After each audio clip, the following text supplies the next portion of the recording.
बाबा भीमराव अंबेडकर जी के द्वारा जो स्थापित लोकतंत्र है उसको बचाने की आवश्यकता है। आज इसी कड़ी में विभिन्न राज्यों से होते हुए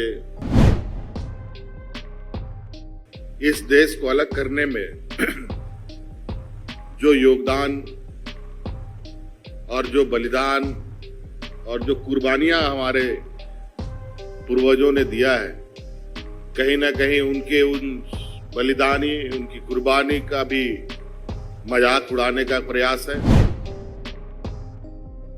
इस देश के 125 करोड़ के लोगों को भी वर्तमान व्यक्तिगत अपनी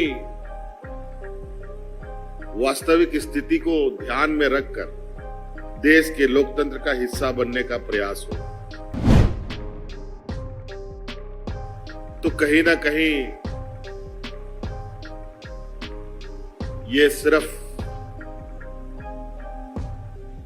सरकारों पर, जो गैर भाजपा शासित सरकारें हैं उन पर प्रहार नहीं है, बल्कि उस राज्य की जनता के ऊपर प्रहार है, देश की जनता के ऊपर प्रहार है। जो इस देश की ताकत, जिसको हम कह सकते थे अनेकता में एकता, उस पर भी ये बड़ा प्रहार है। पत्रकार मित्रों, जैसे कि अभी वर्तमान समय में चुनी हुई सरकार को किस तरीके से काम नहीं करने देने का एक योजनाबद्ध कार्य केंद्र सरकार के द्वारा की जा रही है, ये कहीं ना कहीं लोकतांत्रिक व्यवस्था, संघीय ढांचे का एक इस पर प्रभार है, हम इसको कह सकते हैं। और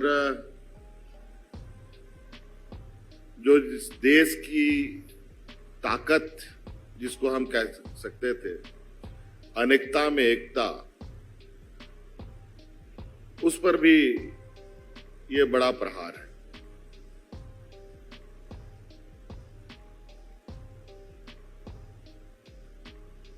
संघीय ढांचे की तो बात केंद्र सरकार करती है, लेकिन कार्य उसके बिल्कुल विपरीत होती है। आज बिल्कुल ये स्पष्ट रूप से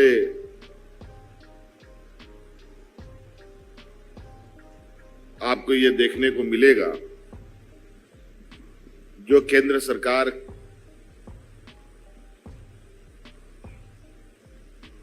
के सहयोगी सरकार नहीं है, उन सभी सरकारों की कमोवेश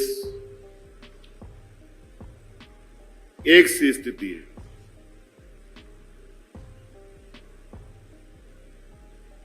ये एक चिंता का विषय है और ये कहीं ना कहीं इस लोकतंत्र में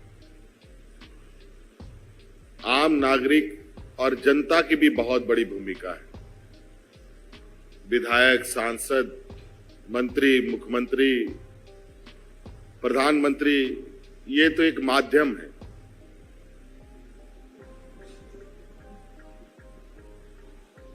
अभी कुछ दिन पहले इस देश के 125 करोड़ के उम्मीदों की मंदिर लोकसभा का उद्घाटन हुआ। उस दिन सिर्फ लोकसभा का ही उद्घाटन नहीं, उस दिन उसी लोकतंत्र के मंदिर के चंद कदमों पर और भी कई 2-3 घटनाएं घटी।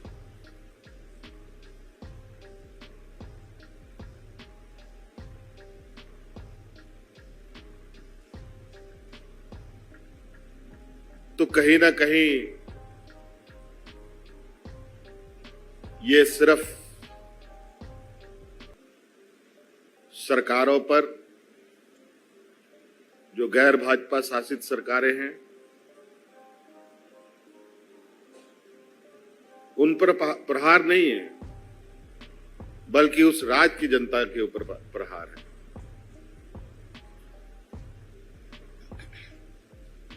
देश की जनता के ऊपर प्रहार है। इसमें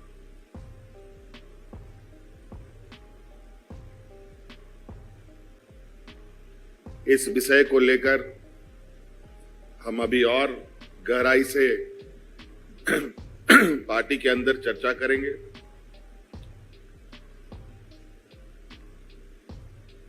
और आदरणीय गुरुजी के साथ भी इस विषय पर और क्या बृहद रूप से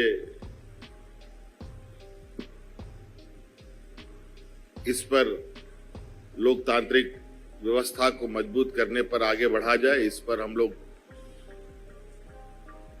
काम करेंगे। और आज मैं समझता हूं कि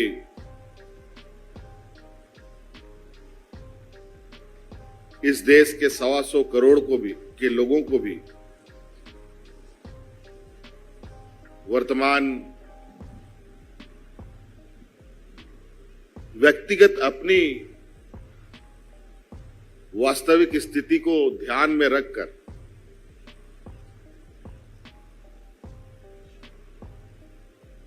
देश के लोकतंत्र का हिस्सा बनने का प्रयास हो।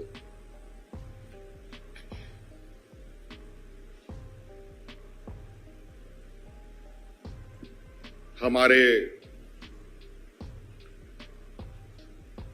इस देश को अलग करने में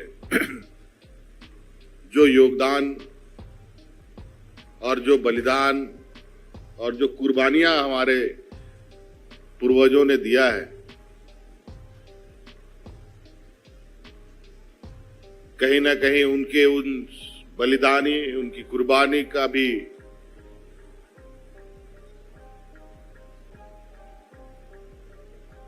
मजाक उड़ाने का प्रयास है। और इस लोकतंत्र को बचाने का भी जो सब लोगों की भूमिका है, उसको कैसे सुनिश्चित किया जाए,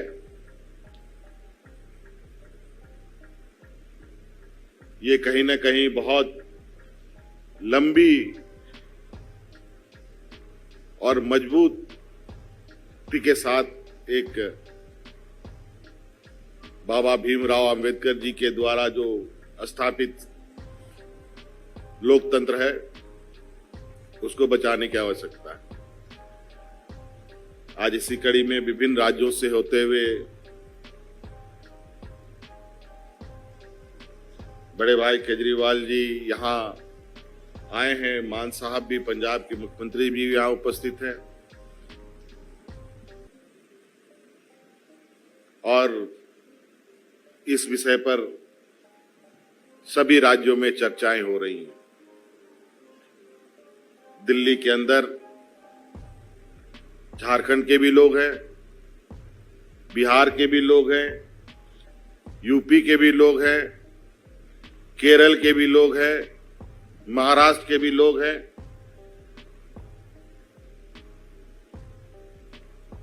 पूरे देश के लोग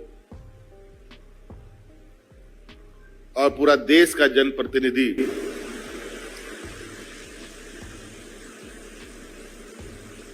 दिल्ली उनका केंद्रीय बिंदु रहता है और कहीं ना कहीं इस तरीके के निर्णय से आने वाले समय में पूरे देश पर असर डालेगा और ये असर इस देश के 80% लोग जो हमारे देश में किसान प्रवृत्ति के हैं, गांव देहात से आते हैं, उनके लिए तो बहुत ही पीड़ादायक साबित होगा। इसलिए मैं चाहूंगा कि केजरीवाल जी ने के ऊपर जो चीजें थोपने का प्रयास हो रहा है,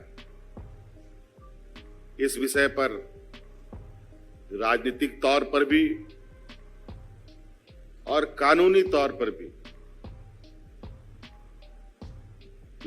इस लड़ाई को लड़ने की आवश्यकता है। और इस विषय पर इन्होंने जो अपना कदम बढ़ाया है, मैं इनको मैं चाहूंगा कि ये अपनी मुहिम में सफल हो, ताकि ये लोकतांत्रिक व्यवस्थाएं बची रहे। धन्यवाद। अगर आप चाहते हैं कि हमारे वीडियोस का नोटिफिकेशन आपको बिना देरी के मिलता रहे, तो आप इस चैनल को फॉलो और सब्सक्राइब जरूर कर लें। बाकी आप हमारे काम को लेकर कोई सुझाव हमें देना चाहते हो तो कमेंट बॉक्स में आप सादर आमंत्रित हैं। इसके अलावा हमारे वीडियोस आपको अलग अलग ठिकानों जैसे फेसबुक, इंस्टाग्राम, ट्विटर पर भी देखने को मिलेंगे, जिसके लिंक डिस्क्रिप्शन में डाल दिए गए हैं। शुक्रिया।